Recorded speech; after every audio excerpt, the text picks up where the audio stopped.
What he just said will have Celtics fans interested in the future, as Brad Stevens had his final press conference of the season and broke down some key things revolving around the superstars and Jayson Tatum, Jaylen Brown, Kristaps Porziņģis, and even detailed a little bit about the draft as well.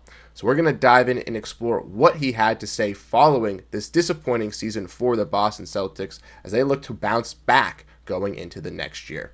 We'll be diving into all of that and more in this episode of Celtics Digest. I'm Bruce Veliz with my co-host Patrick Billings. And Patrick, a great day to get some new juicy information about this Boston Celtics squad, don't you think? Yeah, it was actually a pretty good press conference, a little just under a half hour press conference. And it's always nice for someone like Brad to kind of come out and give a little bit of information, not so much just right yet. I mean, it's a little bit early, but you know, the Celtics move. But I think we really did get a lot of interesting information out of Brad today. Yeah, Brad was not very telling today, and we'll definitely dive into that in a little bit, but we did find out a lot about this team, even in the small instances. So, Patrick, let's get into it, as this was a very interesting press conference, like you mentioned, 28 minutes, very short, in my opinion, which was pretty nice to have in the afternoon with Brad just taking these questions, but a lot to dive into. And before we dive into it, folks, obviously, Brad Stevens didn't give any clues or anything to who's he's trading, who was on the market with all these potential stuff, who the Celtics potentially might trade up to draft, all that jazz. He didn't go into any of those details, but he did talk about some of these star players. And first, Patrick, we're going to be talking about our guy, Jaylen Brown, as some key information came out this weekend about Brown, as he was reported to have a partial meniscus tear throughout the playoffs and was playing through it. And Brad Stevens reported on this today, saying that that was true, that and it was something that he also had for a while, but it was known to be stable, right? He had been playing with this injury through some checks that he had been going through, and he had said that they've been doing this for a long time. Just tells that you have to take care of these guys. And I believe, not in this quote, but he said it was back in March when this happened. But he also wanted to mention that he wanted to play, that Jaylen was a competitor, a warrior, took pride being out there, the knee was a good place, and he also told them that he felt better at the end of the Knicks series with this partially torn meniscus, which is just, I think, crazy to hear, don't you think?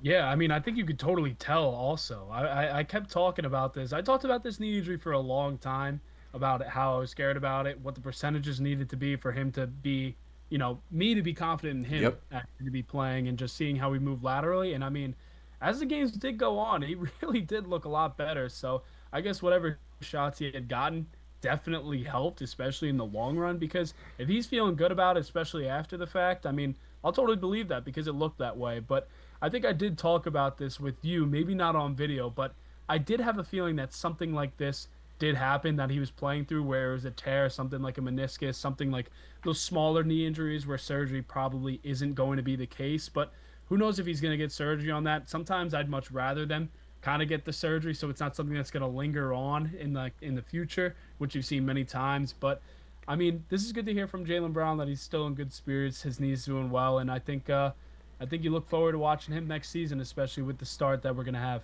Yeah, I completely agree. And we're going to dive into that in just a little bit. But like you mentioned kind of about this injury throughout the season, I remember Patrick kind of towards the end, we kind of had mentioned he was dealing with this injury, obviously with like the 65 game limit to make all NBA. We were talking about that. Ramona Shelburne had that article come out where she obviously said that he had to get the shots to play. So there was obviously something lingering with him, and the shots definitely helped. But unfortunately, he does have this partially torn meniscus. But it's just crazy to see, I think, these athletes just play through these injuries and also rise to the occasions, right? Jaylen Brown in Game 5 was excellent for this Celtics squad, and to find out after the fact that he was doing this not only in the playoffs but also throughout the season is just crazy to see. And you mentioned kind of getting this start ready for the Celtics, and obviously they have Jayson Tatum's injury. Now Jaylen Brown obviously has his little injury, but it's not really going to affect this Celtics team, as Brad Stevens thinks, as these guys have been the core parts of this whole program for a while. So there's no question about that. And those guys have achieved so much and certainly deserve all the recognition and praise and accolades they get. So yeah, that's a huge part of being us at the best version of ourselves. I think this really,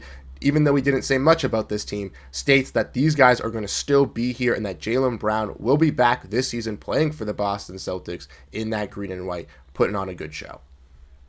Yeah, it's funny because you knew we were going to get some questions like this, but Brad really just wanted to talk about the CBA today, but kind of gave a little bit more details than we actually like expected, especially from Brad. But I think that this was a good sign as well. It really does feel like Jaylen Brown is going to be around. I think he's tossed around in every single trade, every Hmm. single offseason for the past it seems like his whole career at this point. It's been on for so long, but Yep. I think this is good to hear from somebody like Brad. You know how he's kind of brought Jaylen Brown up since the start, so I think he really trusts in Jaylen Brown and what he could do as a number one option, but also what he could do with Jayson Tatum and with the Boston Celtics looking forward in the future. So I think this kind of gives a little bit of a sigh of relief right in the beginning of the offseason for Boston Celtics fans that do love Jaylen Brown like I do, but I think this is very interesting because it is kind of telling what they're kind of looking at. Just briefly, just briefly. 100%. A sigh of relief indeed, I do think. And we can already chip away those trade proposals that we've already been seeing on the Twitter sphere already because this is very telling. But we're going to dive into some other player as well that got injured for the Celtics, Jayson Tatum. And Brad Stevens opened up a little bit about this as well, talking there's a long road ahead for Jayson Tatum. There'll be several steps. Obviously, Jayson Tatum was frustrated even just missing 2 games in the playoffs, but he'll have to obviously take there before he gets ultimately back on the court. But the positive was that they were just 15 minutes away from Dr. O'Malley, who was a terrific surgeon who had done a number of these. And Dr. Shana was on the phone with him before we left the building on Monday night. And he was out of the MRI in consultation and done with the surgery by the time they even had the injury report the next day, because that was the real benefit of doing it early. We talked about, obviously, everyone was concerned about the Celtics doing it this early, but there were no delays in the process following the Achilles injury. And also, I think this is a great sign as well that they were able to get it done so quickly before the report even came out that Celtics fans were freaking out about for almost, it felt like 5 days, even though it was like 18 hours.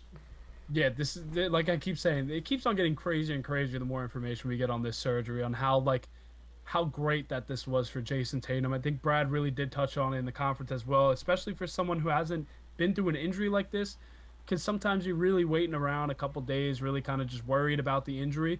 But he really didn't have a lot of much time to think about it or anything else. He really just kind of got it done. That was it, and now you're already on the road to recovery. You're not sitting with that injury for a couple of days. Like, it already happened. It didn't even last a day. So I think for someone like Jayson Tatum mentally, I think that helps him a lot just because of how big of the injury is. But he doesn't have to think about it kind of lingering for a couple of days. He's already in the process of really kind of looking at the road of recovery. And I think that's just another reason to why he could kind of come back a little bit earlier, too. I think that he's going to be a lot more tougher mentally and just all these different things, too. And he is, a project, the doctor said. They haven't really seen this with someone his age yet. So there's a lot of positives that came from this surgery. I mean, other than losing Jayson Tatum for a couple of months, that's the only negative, of course, and it's a big one. But I think that you look at the positive end of things, it's a really good thing. Yeah, I think all things aside from what we heard on Jayson Tatum and Jaylen Brown after these kind of injuries really shook us in these last couple of days was really reassuring for Brad Stevens today on their future and what they can really be for the Celtics squad next season, but not only just that, in the next couple seasons. And we wish them the best in their recovery from these injuries as well. But another player that had an injury for the Celtics, or maybe not really an injury, but was dealing with an illness, was Kristaps Porziņģis, and Brad Stevens gave us kind of the real answer to this, as he was plagued with a post-viral syndrome, which was just a lingering effect of a long-term illness. But Patrick, this is not going to substantially affect Kristaps Porziņģis, as he's going to be trying to play for Latvia in Euro basketball. And Brad Stevens was saying that he expects him to be out there. It says the symptoms appeared out of the blue in the playoffs when they thought he had just turned a corner and started beginning on the right track. To me, what this really seems like, it just like the sickness came at the worst possible time for Porzingis, right? Probably needed a week to 2 weeks to really just rest up, get his bodily fluids, and be back out there. And unfortunately, the Celtics didn't have that break time period because they were just getting into the playoffs and needed him to kind of take them over the top, especially with losing Jayson Tatum. So it just stinks because maybe if this had happened like a week or two earlier, this could have been avoided by the Celtics in that playoff run. Yeah, this is also why I said that this conference was very interesting, because he was really being brutally honest with a lot of these people, especially with certain questions, saying, we'll give it a couple of weeks. I'm sure we're going to talk about this in a little bit as well. Yep.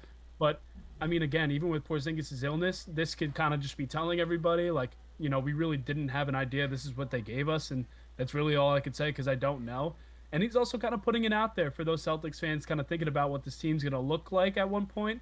It's kind of just telling them, this is very temporary. He's still going to be okay. Like, he's not injured, but this is just something small. It happens. It can be common, like all these different things to kind of lay the load off of all these concerns that people could have on Porzingis if they're looking for a little bit of a trade package, so to say. I mean, I have to bring that part up just because it could definitely bring that feeling as well. Oh, 100%. And we all know that there's a lot of reactionary Celtics fans. We can obviously be very reactionary as well, but over in social media, there's just a lot of people that on the instance just start be clamoring things, specifically around Porzingis as well. So it's good to know from Brad as well that he kind of laid that out, like you said, that it is very temporary and that who knows, we could have Kristaps Porziņģis back to his peak form or some version of that next season to where they ultimately don't have to look to move off of him. And he kind of stated that as well when he said, like you mentioned, that they're going to keep looking for these next couple of weeks to really decide what they're going to do with this team when getting closer to the draft. And speaking of reactionary, we don't have to spend much time on this, but Brad spoke on Joe, saying Joe's great. He's done a great job. We're lucky to have Joe and the staff that we got here.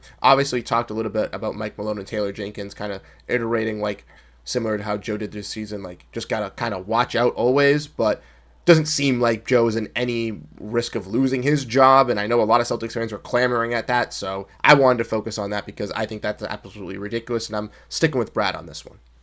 Yeah, I don't really understand the hate that Joe Mazzulla is kind of getting. I mean, you got to think of that first season, kind of got the job out of the blue, didn't really have his own coaching staff. Then his first year, he gets his own coaching staff. Well, what does he do? Go out and win a championship. Then, of course, this year, dealing with a lot of things with a lot of players being injured.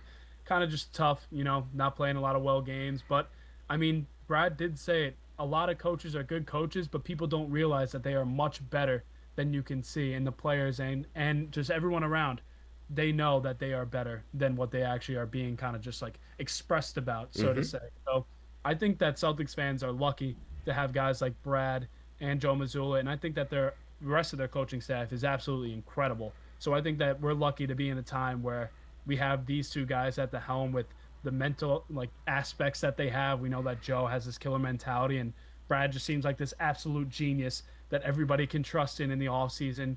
Kind of question it, and you're like, huh, this is actually an impressive move because it worked out exactly how we wanted it to. So I think that you got two guys like this, you really just don't really have to be concerned about too many things because of how good they do their jobs. Yeah, as someone who covers a team in the Western Conference that doesn't really have the greatest front office and general manager and all that stuff, I can tell you, Patrick, and coaching staff, I can tell you that it is definitely a great relief to have Joe Mazzulla and Brad Stevens. And I can tell you that the Phoenix Suns would definitely trade for this ownership and coaching staff if they could in a heartbeat. But to kind of close it off, Patrick, where we're going to kind of go into is talking about an area of expertise that you really like to break down for the Celtics, which is talking about the draft. And we know the Celtics have picked 28. They have picked 32 as well, right? And Brad Stevens kind of said today that there probably won't be any fireworks for the team realistically on draft night. He said implying them to move up high in the draft is kind of unlikely with this squad. And what that kind of means to me is maybe trying to draft two guys to really play on this team for the future. If they do lose guys like Luke Kornet or Al Horford or have to make some trades on the edges depending on what this front office decides. But what we do know is obviously that they talked to Cooper Flagg, and we kind of found out some information around that Brad really said that they interview anyone that they can and try to figure out any qualities about them or just try to give any intel, and he's just interviewing guys that he's not really working out. So that's also something to kind of look into to maybe not really hypothesize really with the Celtics going all the way into Flagg at the moment, but potentially in the future. Yeah, I think that this was really interesting, probably the most interesting part for me personally, because you only get the 13 interviews. And the way that he took it as is we're going to have guys that are going to be brought in to work out. So you can only assume that you're going to talk to these guys. You're not going to stay silent for the whole workout. So you kind of utilize those 13 interviews to kind of look at guys that you're not going to be able to work out. And that could be the only time that you talk to them in general. So I think kind of just putting that stamp on just the organization and kind of be like, look, clearly there's some interest that we have in you, but I don't know that we're going to have the opportunity to get you. So I think that's also a reason why Brad says there's not going to be too many fireworks, because I don't think he's ever moved up in the first round, first of all. But second of all, he always wants to move back, and he also says that you never know what's going to happen in the draft. Obviously, other teams are going to move from people, but some people are going to fall and some people are going to rise. So if there's an opportunity for a guy that they kind of like, that they could probably see a team kind of jump up in front of them, then maybe that would be the move to move up. But Brad's always been the guy to kind of back up and kind of take things a little bit slow. I thought he was going to do that last year. Ends up with Baylor Shireman, who I did really want, but I mean, you talk to guys like Trey Johnson and Cooper Flagg, you don't really expect to get them, but I think it's a long-lasting thing for the Celtics kind of doing that. Exactly, and I think that's a kind of perfect way to put that on there for the Celtics. And I'm excited to see who they do look at for the draft. Patrick, before we went live, we were talking. Brad did mention that they did work out 2 guys today at the press conference, so it will be interesting to see once we kind of figure out or have some, rumors of who they have worked out, to kind of dive in, look at those kind of traits for those players, and really analyze who could really be coming into the Boston Celtics in this draft. And we'll have those videos covering for you guys here on Celtics Digest. So if you're interested in that type of stuff, interested in breakdowns on the team, interested in live streams talking about it, videos with news relating to the Celtics like this press conference, make sure to hit the like and subscribe button and let us know your thoughts down below in the comment section and what your thoughts are on this Celtics team heading into this big off season coming up this summer. Thank you guys so much for tuning into this video on Celtics Digest. We really do appreciate your guys' support, and we'll catch you guys in the next video. So have a great rest of your day, and go Boston Celtics. Peace out, everyone.